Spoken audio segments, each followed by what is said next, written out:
Ce qui émerge aujourd'hui, c'est de partager à cœur ouvert ce que je vis sur mon chemin de guérison. Et il y aura 3 axes de partage dans ce podcast. Le premier, c'est qu'est-ce que ça m'a permis, la démarche diagnostic TSA-TDAH. En 2, le burn-out, comment je le vis et qu'est-ce qui se passe concrètement dans le corps lors d'un burn-out. Et en 3, le travail de guérison avec mon système nerveux et qu'est-ce que ça me permet dans ma vie et dans mes relations. Pour commencer, j'ai envie de dire que l'idée de faire une démarche diagnostique, elle m'est venue que très récemment. Ça fait des années que je sais que je suis neuroatypique. Ça a commencé par la reconnaissance de mon HPI. Et puis en 2020, comme beaucoup de personnes dans ce monde, j'ai eu d'un coup plus de temps pour moi, pour regarder vers l'intérieur, pour regarder ce qui se passe. Et j'ai lu énormément de témoignages de personnes neuroatypiques, regardé plein de vidéos, surtout des personnes autistes et des personnes assignées femmes. Et pour moi, ça a été la révélation. Ça m'a vraiment permis de sortir des stéréotypes et du validisme intériorisé que j'avais sur l'autisme. Le validisme, c'est la discrimination, les préjugés et les traitements défavorables envers les personnes qui ne fonctionnent pas comme nous, donc les personnes handicapées, qui sont handicapées d'ailleurs parce que l'environnement n'est pas du tout adapté à elles. Et le validisme, il veut qu'il n'y ait qu'une seule façon de fonctionner, de relationner, de ressentir. Et ça va faire que le monde est adapté uniquement à cette façon-là et tout ce qui sort de cette façon-là d'être va être stigmatisé. Et quand j'ai commencé à lire des témoignages de personnes assignées femmes, j'ai ressenti tellement de résonance. Je me suis sentie rejointe dans ce que je vivais et ressentais comme jamais ça m'était arrivé dans ma vie. J'ai réalisé à quel point je faisais des efforts d'adaptation constants pour être en relation, pour être écoutée, pour être acceptée, pour être respectée. Et j'ai réalisé à quel point c'est pas normal que ce soit que dans un sens. Alors qu'en plus, la plupart des personnes qui ne s'y connaissent pas du tout sur l'autisme vont croire que les personnes autistes ne savent pas faire preuve d'empathie. Alors que la plupart du temps, elles font tout pour essayer de s'adapter et elles reçoivent jamais d'empathie pour leurs besoins, pour qui elles sont. Ça m'a permis de développer beaucoup plus de compassion et de compréhension pour moi, en tout cas d'entamer ce chemin de plus d'amour et de compassion pour moi-même, et de commencer à sortir petit à petit du perfectionnisme et des exigences dans lesquelles j'étais constamment sans m'en rendre compte, et que j'ai intériorisé de mon environnement extérieur depuis que je suis toute petite. Ça m'a permis de me sentir vue et comprise, et ça fait beaucoup de bien quand on en a beaucoup manqué. Cette prise de conscience, elle m'a fait vivre beaucoup d'émotions, à la fois la colère, comment ça se fait que ça n'a pas été vu plus tôt, comment ça se fait que j'ai été traitée comme ça, comment ça se fait que les personnes neuroatypiques sont traitées comme ça. C'est pas juste, c'est pas normal. La colère, elle est là pour faire respecter l'intégrité, pour poser des limites saines. Je développerai plus tard dans le podcast la question des limites et qu'est-ce qu'elles permettent dans la partie sur la régulation du système nerveux. J'ai ressenti aussi de la tristesse, de la joie, du soulagement, beaucoup de choses, ce qui est normal. Au début, je me suis reconnue dans tout ça et j'avais pas spécialement envie de faire la démarche diagnostique, donc c'est ce qu'on appelle de l'autodiagnostic. Et en même temps, ça tournait en tâche de fond dans ma tête, cette envie, cette curiosité, cette envie d'en avoir le cœur net, en lien avec un sentiment d'illégitimité aussi. Et cette année, j'ai senti que c'était le bon moment pour faire la démarche. J'avais envie d'en avoir le cœur net, de rencontrer quelqu'un qui soit professionnel là-dedans, qui soit safe, qui s'y connaisse, qui soit pas dans le validisme et le jugement, qui soit au fait de comment se manifeste l'autisme chez les personnes assignées femmes, qui soit au courant que dans les médias, partout, on nous montre beaucoup de personnes autistes assignées hommes et du coup, on croit que c'est uniquement ça. L'exemple qu'on voit le plus souvent à la télé, dans les séries, tout ça, c'est un homme blanc, cis, qui est un petit génie des maths. Et ces personnes représentent seulement 4% de la population autiste. Ça montre bien qu'il y a un problème de représentation et ça montre bien le pouvoir de la représentation. Quand on voit des personnes qui nous ressemblent, ça nous fait du bien, ça nous inspire, on se sent rejointe là où on est. Et ça donne plus de repères et de moyens pour avancer sur notre chemin et devenir pleinement qui on est. J'ai hésité à faire le diagnostic aussi parce que, comme beaucoup, j'ai du mal avec les étiquettes. Je sais bien qu'on est des êtres vastes et complexes et qu'on ne peut pas tenir juste dans une petite case et derrière une étiquette. J'ai entendu des infos qui ont une vision au-delà des étiquettes, qui m'ont aussi beaucoup parlé et que je sens très clairement, comme par exemple avec la vision du système nerveux et l'approche somatique, le fait que les personnes dites hypersensibles ont très souvent des traumas développementaux précoces, que ce soit in utero ou dans la toute petite enfance, qui font que le système nerveux est complètement dérégulé, il n'a aucun moyen de revenir à l'état de sécurité parce qu'il l'a jamais connu. Et ça fait énormément de réactions de people pleasing, de suradaptation, d'hypervigilance pour capter l'environnement, pour essayer d'avoir du contrôle et de survivre dans un environnement complètement chaotique, imprévisible et pas du tout adapté, sain et ajusté pour la personne. J'ai aussi entendu que les personnes neuroatypiques, en fait, c'est des personnes qui sont au-delà des conditionnements. C'est juste un état de conscience et de perception du monde qui va voir au-delà des conditionnements. C'est Camille Thomas et Issa Padovani que je suis énormément parce que ça me fait beaucoup de bien, qui ont partagé ce genre de choses. Et ça me fait penser à ma neuropsy qui m'avait dit quelque chose à la fin de tout mon parcours diagnostique qui m'avait fait beaucoup de bien par rapport aux croyances négatives sur l'empathie et les personnes autistes. Dans nos entretiens, dans les réponses à ces questions, dans les résultats de tous les tests que j'ai passés, tout montrait que j'étais dans le versant hyper empathique. Et elle me disait, oui, l'autisme, c'est pas une question d'empathie et toutes les croyances qu'on peut avoir là-dessus. C'est des personnes qui voient au-delà des normes sociales. Et là, ça m'a parlé. Là, je me suis sentie vue. Et ça met du sens sur toutes les situations de décalage, de malaise, de bizarrerie sociale que j'ai pu ressentir, où je vois que moi, je perçois des choses que l'autre ne s'attend pas à ce que je perçoive, et que je vais mettre en lumière des choses qui vont venir la perturber parce qu'elle n'en avait pas conscience ou qu'elle se pose pas ce genre de questions-là. Un exemple de double standard et de validisme, c'est que, par exemple, TDAH, ça veut dire trouble déficitaire de l'attention avec ou sans hyperactivité. Et du coup, on va juger que c'est des personnes qui sont pas capables de se concentrer et on va mettre l'étiquette trouble alors que le cerveau, c'est juste qu'il est capable de tout capter en même temps, sur plusieurs plans. Et demander à ce cerveau de capter et de voir qu'une seule chose, c'est comme demander à un pommier de faire des poires. Je partage tout ça pour montrer que je vois bien les deux faces d'une étiquette. Une étiquette, ça peut être enfermant et stigmatisant, et en même temps, ça peut permettre de mieux se voir, mieux se comprendre, avoir plus de compassion, plus de soutien, et du coup mieux avancer dans la vie. En voyant tout ça dans mon cheminement de reconnexion avec moi-même et ma neuroatypie, j'ai toujours fait en sorte de prendre que ce qui me fait du bien et ce qui me permet d'avancer. Et je vous encourage à faire de même si vous avez envie de vous lancer dans un parcours diagnostique, parce que vous voyez que ça nourrirait beaucoup de besoins comme le soutien, la reconnaissance, la compréhension, la communication avec les proches, avec l'environnement, et super. Si vous êtes auto-diagnostiqué et que ça vous va très bien comme ça parce que ça vous permet de vous comprendre et de mieux avancer dans votre vie, mais que vous n'avez pas envie d'aller plus loin, c'est super aussi. Moi, je suis une fervente supportrice de l'autodiagnostic parce que il y a aussi des réalités très concrètes à prendre en compte, le fait que ça a un coût. Et encore, moi, je trouve que j'ai eu de la chance. Je pense que j'ai payé très peu cher par rapport à tout ce que je vois sur le marché. Il y a aussi un grand manque de compréhension et de connaissance dans le milieu médical et du soin de ce que c'est, en particulier l'autisme, je trouve. Et globalement, les études montrent que les personnes sexisées et racisées vont avoir moins accès à un diagnostic. Donc pour toutes ces raisons, je trouve ça complètement valide de s'en tenir à un autodiagnostic et de quand même se légitimer, se respecter et prendre soin de ses besoins. Ce que permet le diagnostic aussi, c'est de soutenir la compréhension de l'entourage et aussi de pouvoir avoir des adaptations professionnelles.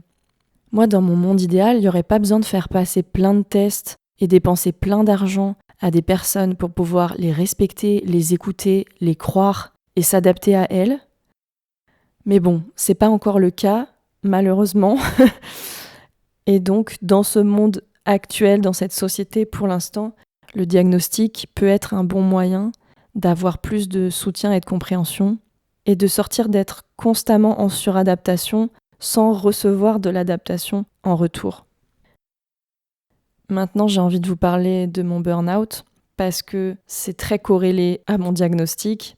Et en plus, je suis tombée en burn-out sévère quelques jours avant la confirmation du diagnostic parce que ça se fait en plusieurs étapes. Et ma neuropsy m'a dit que c'est quelque chose qu'elle voyait énormément, notamment chez les personnes assignées femmes autour de la trentaine, parce qu'en général, elles sont passées sous le radar. Et il arrive un moment où le corps ne suit plus. Et donc, il y a énormément de femmes autistes qui tombent en burn-out. Qu'est-ce que c'est concrètement ? Qu'est-ce qui se passe dans le corps et dans l'esprit ?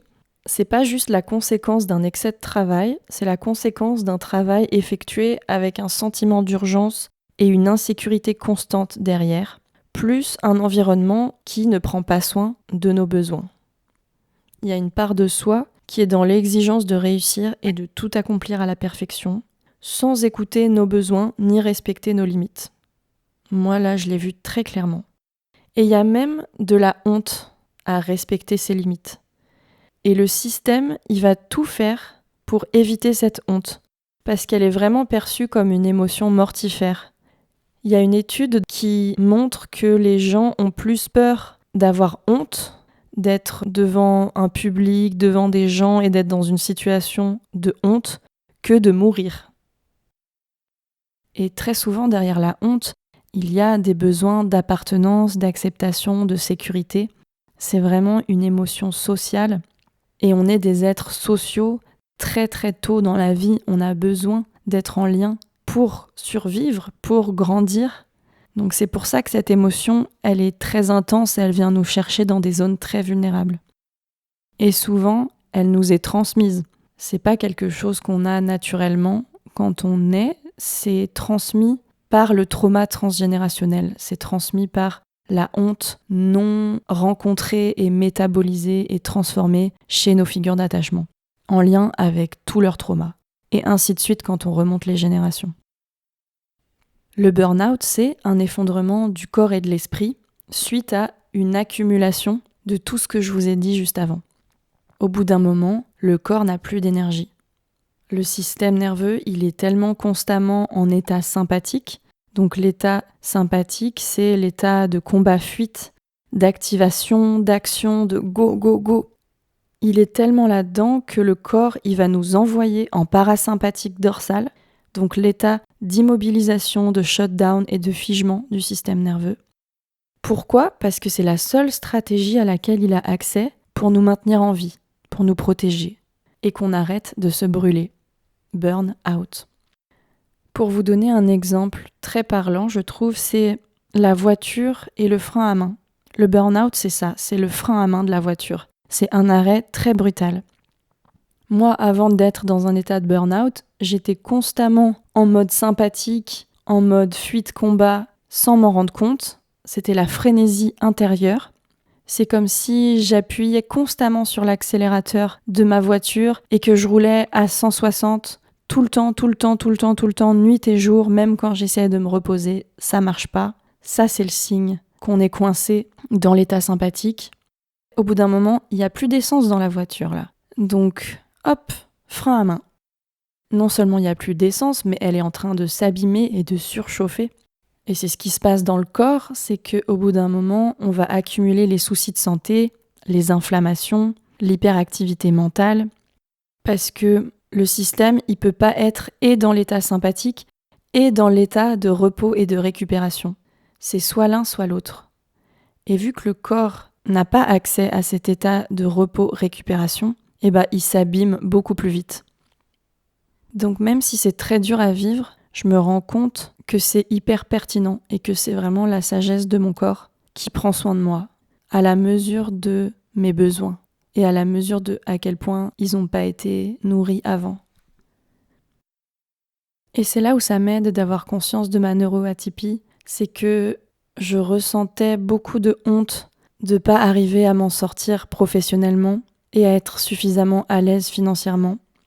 Alors que pourtant, j'étais en auto-entreprise, j'adaptais au maximum mon emploi du temps, à mon énergie, à mes besoins, et même en faisant tout ça, en faisant tellement d'efforts depuis des années, j'ai quand même fini très mal. C'est ça l'accumulation en fait. c'est ça, être à côté de soi. Et tout ça, c'est la conséquence du trauma.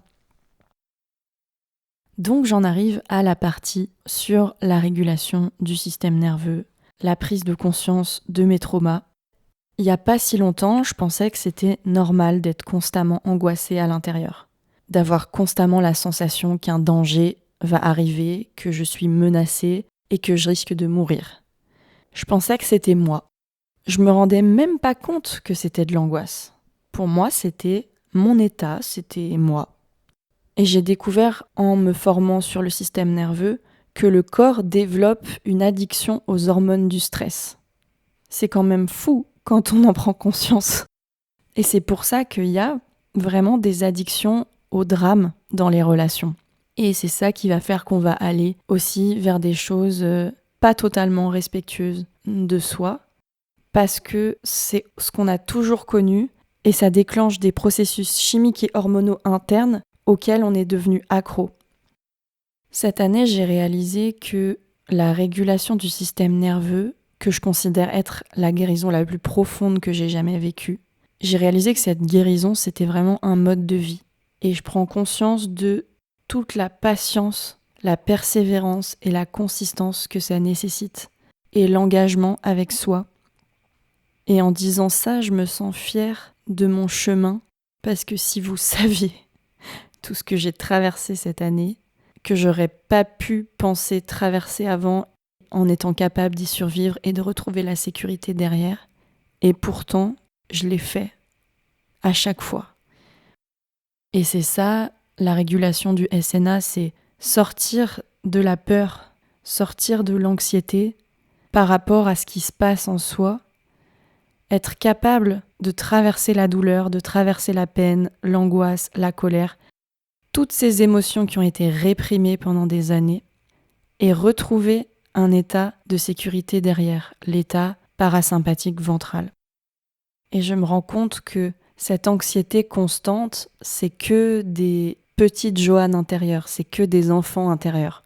Pour moi, on n'a pas qu'un seul enfant intérieur, on en a plein, ils ont plein d'âges différents. Et en fait, tous ces enfants intérieurs, ils étaient anxieux parce qu'ils étaient seuls, parce qu'ils manquaient de co-régulation, parce qu'ils n'étaient pas vus, parce qu'ils n'étaient pas écoutés ni protégés. Je parle au passé, mais c'est encore le cas, ça m'arrive encore plein de fois.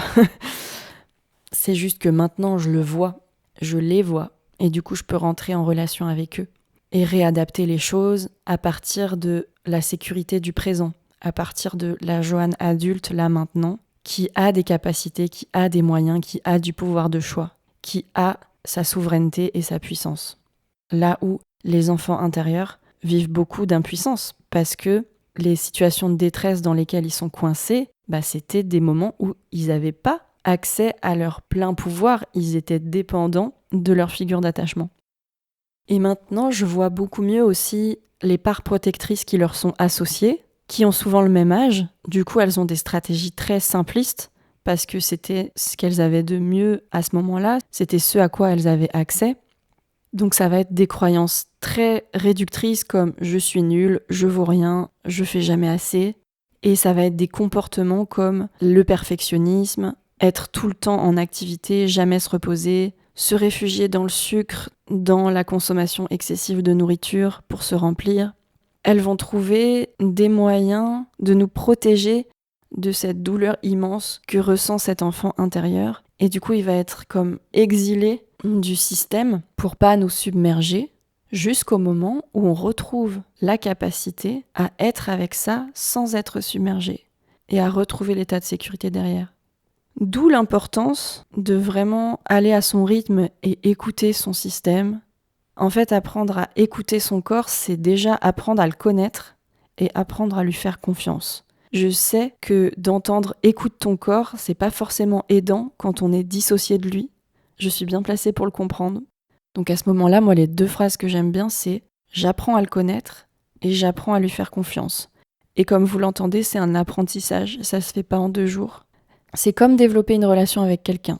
Même principe. Cette année, j'ai découvert à quel point on n'est pas cassé, comme essaye souvent de nous faire croire la médecine occidentale, traditionnelle, et beaucoup de courants de psychologie, on a des troubles, qu'on est cassé, qu'il faut nous réparer ou alors qu'on est irréparable. Toutes les études et les expériences vécues concrètes sur le système nerveux montrent maintenant que on n'est pas cassé, on a juste des réactions naturelles à des environnements dysfonctionnels. Le système nerveux, il est conçu pour s'adapter à l'environnement, pour interagir avec lui. Quand on a grandi dans des environnements dysfonctionnels, chaotiques, imprévisibles, avec très peu voire pas de sécurité émotionnelle et ou physique, le système nerveux va rester coincé dans nos réponses de survie. Et lui, il est programmé pour l'efficacité. Donc si ça a marché une fois, de m'oublier complètement, de me suradapter et d'absorber les émotions de l'autre quand j'avais 5 ans, pour pouvoir survivre, pour pouvoir être aimé, et ben lui il fait « Ok, ça marche, on fait ça tout le temps maintenant ». Et ça, pour rappel important, ça se passe au-delà de la conscience. Comme son nom l'indique, c'est le système nerveux autonome. Donc il prend ses décisions en autonomie, avec toujours objectif maintenir cet être en vie, coûte que coûte. En ce moment, je prends conscience que tous mes efforts de guérison, de travail sur mon système nerveux payent, parce que je vais sortir plus vite de la spirale de l'angoisse et revenir à un état de sécurité. Parce que j'ai développé mes capacités de présence et d'accueil à ce qui se passe, à ce que je ressens, et aussi d'écoute somatique. Ça, c'est la découverte importante de ma vie depuis mai 2022, quand j'ai fait un stage qui s'appelle « De la peur à la confiance », qui mélange CNV et théorie polyvagale.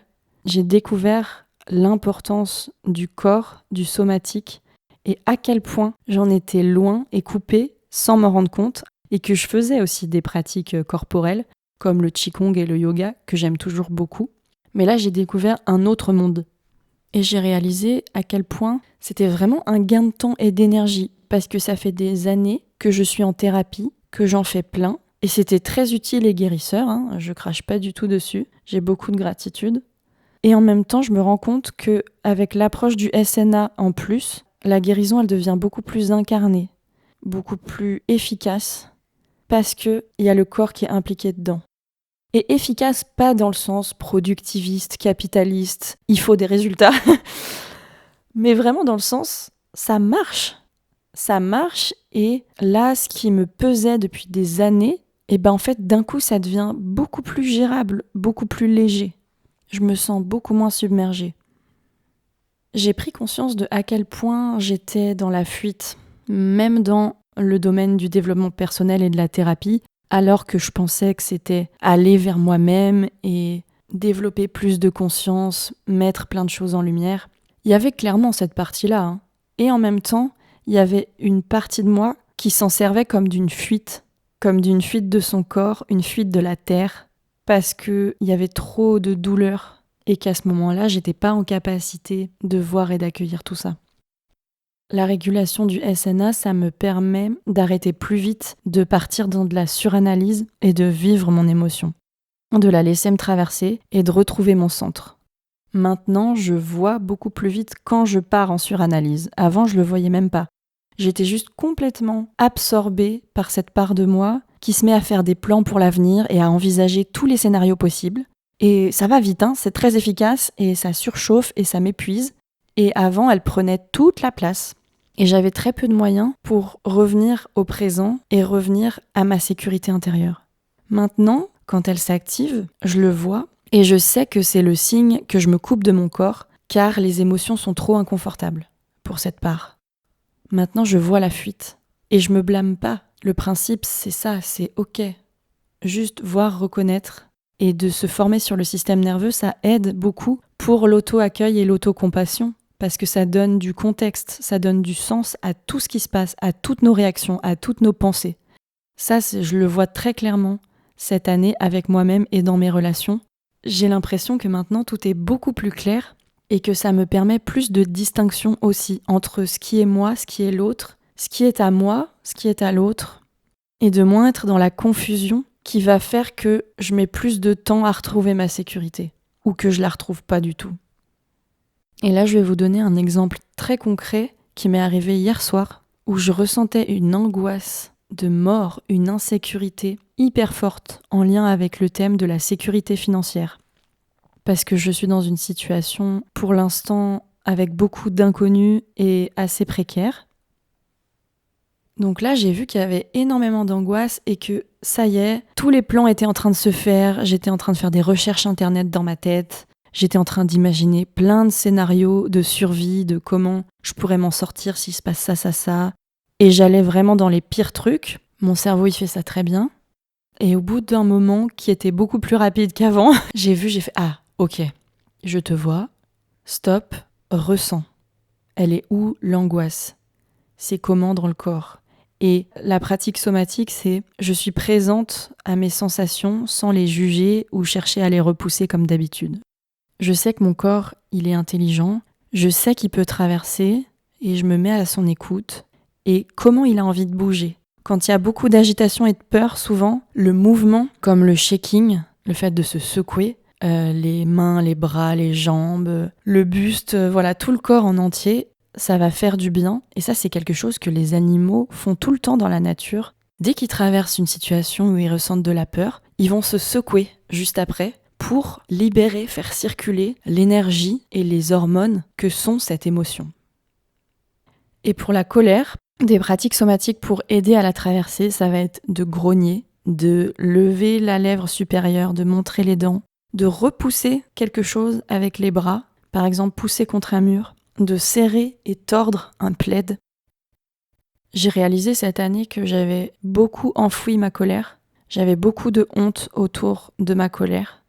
Pour moi, c'était pas une belle émotion, et ça encore, c'est quelque chose que j'ai beaucoup intériorisé de mon environnement.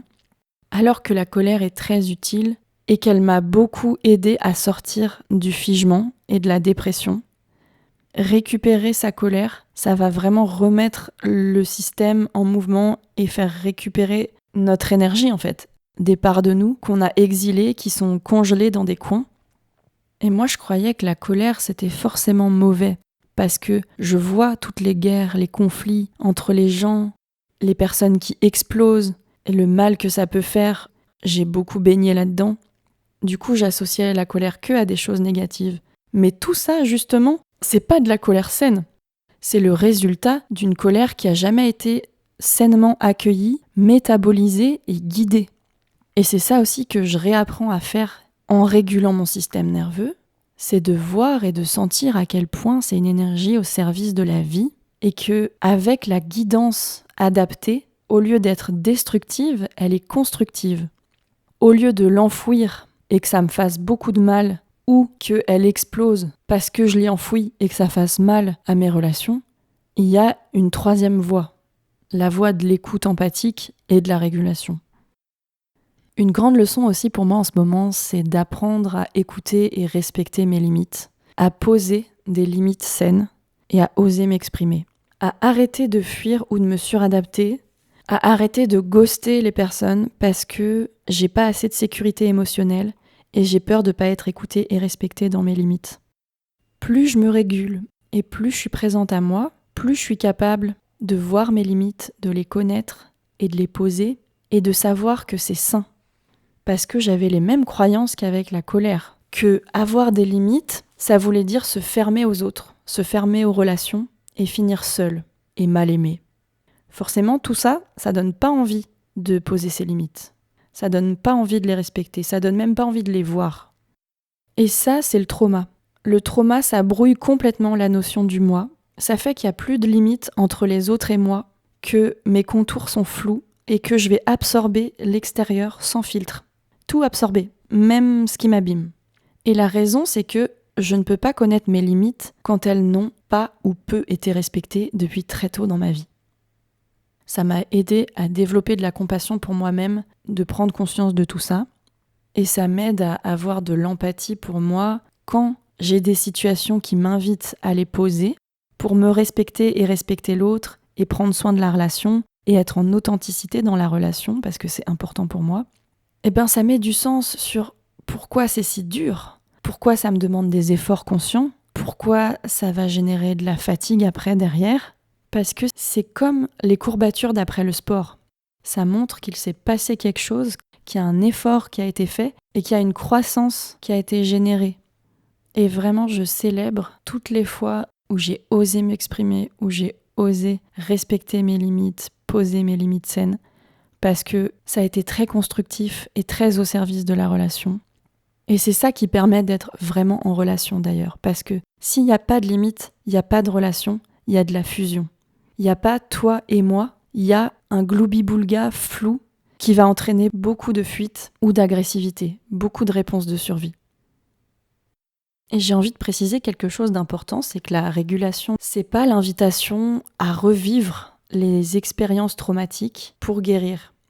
Le fait est que le trauma, on va pas le trouver dans l'événement en lui-même, mais on va le trouver dans le système nerveux, dans le corps. Et il va se traduire par nos impulsivités et nos réactions aux choses. Il va se montrer dans la manière dont on va minimiser, fuir, s'isoler, exploser, faire du people pleasing, etc. La guérison réelle et durable, elle commence quand on sort de l'histoire et qu'on arrive dans le corps. Être traumatisé, ça veut dire qu'on est coincé dans une réponse de survie du passé, quand notre système nerveux était trop débordé pour traverser tout ça. Et la guérison, c'est le fait de retrouver la sécurité du présent. C'est le fait de montrer, très important ça, de montrer et pas de dire à notre système nerveux que la menace, elle est finie. Lui, il s'en fiche des mots, vraiment. Toutes les fois où on a essayé de me rassurer, et où moi-même j'ai essayé de me rassurer, et où je vois que ça sert à rien, ça ne change rien. C'est pas être avec moi, là maintenant, avec ce que je vis et avec mon corps, et du coup il se passe pas grand-chose derrière. Quand on montre à notre système nerveux qui on est là maintenant, et la sécurité du présent là maintenant, en exprimant à travers le corps, en bougeant, en faisant diverses pratiques somatiques qui permettent de laisser circuler, c'est là que la guérison se passe. Et cette réalisation, elle a vraiment changé la trajectoire de mon chemin de guérison. Dans notre monde, il y a tellement de comportements, de pratiques et de politesses même qui sont les résultats du trauma et qui continuent parce qu'on est complètement coupé de notre physiologie. Ça entraîne beaucoup d'oppression et de domination dans les relations, en particulier auprès des personnes marginalisées, des personnes racisées, sexisées, handicapées, et aussi une situation de domination dont on parle moins, la relation adulte-enfant. Travailler avec son système nerveux, c'est arrêter le cercle vicieux, pour que le trauma qui se fait passer pour de la culture cesse de passer aux générations suivantes. Guérir, c'est un mode de vie qui a le pouvoir de changer le monde, d'abord dans nos cercles proches, et après de façon plus globale. Guérir, c'est revenir à la vie, c'est être vraiment qui tu es, retrouver ton élan naturel, connecter avec les êtres, les lieux et les projets qui te font réellement du bien. C'est pouvoir choisir et créer la vie que tu veux. C'est ton droit de naissance que tu récupères. Si vous êtes déjà sur ce cheminement avec votre système nerveux, j'ai envie de vous dire bravo et merci, parce que c'est énorme ce que vous faites. Je suis bien placée pour le savoir. C'est un engagement énorme et des conséquences bénéfiques énormes. Et si ça vous intéresse, bienvenue sur ce chemin, qu'il est jamais trop tard pour emprunter et pour célébrer parce qu'il recèle énormément de belles choses. Merci de m'avoir écouté jusque-là. Merci aux personnes qui likent, qui commentent, qui partagent. Ça aide beaucoup pour la visibilité de mon travail. Donc merci pour votre soutien, ça compte beaucoup. Rendez-vous sur mon compte Instagram pour des partages plus réguliers. Force et amour à tous et rendez-vous au prochain épisode.